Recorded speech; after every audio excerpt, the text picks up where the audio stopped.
বিসমিল্লাহির রহমানির রহিম। প্রথম প্রশ্ন, মা মারা গেছেন, বাবাকে বিবাহ করার সন্তানদের কোনো কর্তব্য আছে কিনা?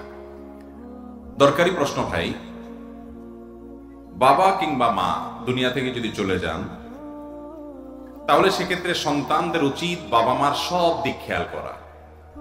মা মারা গেছেন, বাবা নিঃসঙ্গ হয়ে গেছেন। আমাদের সমাজের সাধারণ চিত্র হলো, সন্তানরা বাবাকে বিবাহ করানো তো পরের কথা, বাবা বিয়ে করতে চাইলেও সন্তানরা সেটার জন্য শত রকমের বাধা সৃষ্টি করে। এই সন্তানকে বলা হয় স্বার্থপর সন্তান। এর চাইতে বড় স্বার্থপরতা আর কি হতে পারে?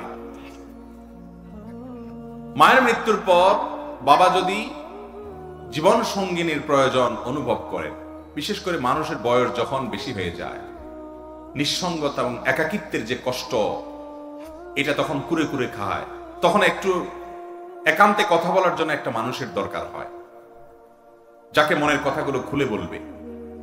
তো এই জন্য সন্তানদের বরং উচিত বাবাকে এবং তার জীবন সঙ্গিনী হিসেবে একজন মা, একজন স্ত্রীর ব্যবস্থা করা, উদ্যোগী হওয়া।